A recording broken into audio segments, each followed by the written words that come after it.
দেখে না, দিনের বেলা ঝাপসা দেখে, রাতের বেলা একদমই দেখে না। এটা হলো চোখের ছানি।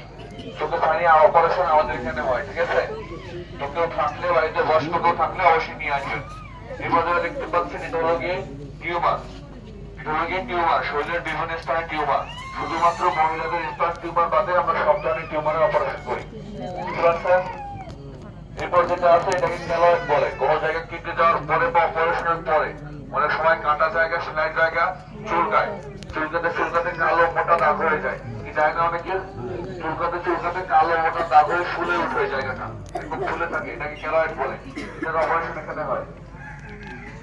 এরপর যেটা আছে এটাকে আপনার পলিপাস বলেন বা নাকের মাংস বৃদ্ধি। দুই নাকের ছিদ্রের ভিতরে মাংস বৃদ্ধি পেয়ে নাক বন্ধ হয়ে থাকে, নাক দিয়ে পানি পড়ে, ঠিক আছে, হাসি হয়, মাথা ভারী হয়ে থাকে, এটাকে মাংস বৃদ্ধি বলে। এটার অপারেশন হয়। এরপর যেটা আছে এটা নাকের হাড় পাকা।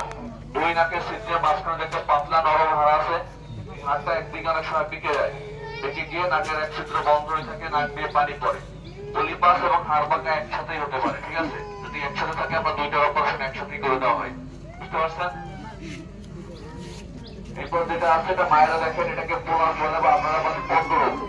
পদ্মরোগ দিনের নাম শুনছেন? তাদের বয়স 50-60 বছর হয়েছে, তাদের অনেক নর্মাল ডেলিভারি হয়, তাদের জরাই অনেক সময় নিচের দিকে নেমে আসে, বের হয়ে আসে, এটাকে পদ্মরোগ বলে, ঠিক আছে? এটার অপারেশন আমাদের এখানে হয়। এরপর যেটা দেখতে পাচ্ছেন বাবারা চাচারা দেখেন, এটাকে হার্নিয়া বলে। হার্নিয়া অনেক সময় অন্ডকোষ ফুলে যায়, গর্ভস্থলের আশেপাশে মুশকিল হয়ে যায়, ফুলে ওঠে, চাপ দিলে ভিতরে চলে যায়, আবার কাশি দিলে হয় হাড়াহাটি গেলে ফুলে ওঠে, এটাকে হার্নিয়া বলে। হার্নিয়া অপারেশন আমার এখানে হয়। এরপর যেটা আছে এটা হচ্ছে পোড়া রোগী। পোড়া রোগী গরম তেল গরম পানি প্রোডাকশন ফুলে যাওয়ার পরে, হাত পা শুকানোর পরে ওই জায়গাটা কুচকে যায়, কুচকে গিয়ে টান ধরে থাকে, ঠিক আছে? হাত শুকা করতে পারে না, পা আঙ্গুল শুকা করতে পারে না, ঠিক আছে? এটাকে বান কন্ট্রাক্টর বলা হয়। এটার অপারেশন আমাদের এখানে হয়। এরপর যেটা আছে এটা হলো গিয়ে বাচ্চাদের জন্মগত ঠোঁট কাটা, তালু কাটা।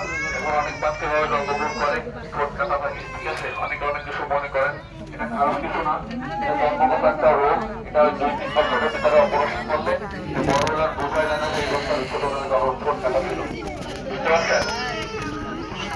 এই রোগের অপারেশন গুলো আমাদের এখানে হয়। পাশাপাশি দাঁতের সেবা দেওয়া হয়, দাঁত তোলা হয়, দাঁত মালিশ করা হয়, ঠিক আছে? এবং দাঁত ভেঙে গেলে তোলা হয়। এই অপারেশন গুলো আমাদের এখানে হয়। তো এরকম রোগী যাদের আছে তারা জানাবেন, কিন্তু আমাদের এখানে নিয়ে আসবেন, বুঝতে পারছেন? আপনারাও সহায়তা করতে পারি, আপনারা একটু সহায়তা করে আপনারা তাদের সাথে ভাগিদার হবেন, বুঝতে পারছেন? এরকম রোগী কারো জানা থাকলে অবশ্যই নিয়ে আসবেন আমাদের কাছে, বুঝতে পারছেন সবাই? এটা গেল আমাদের ডোনার চিকিৎসা।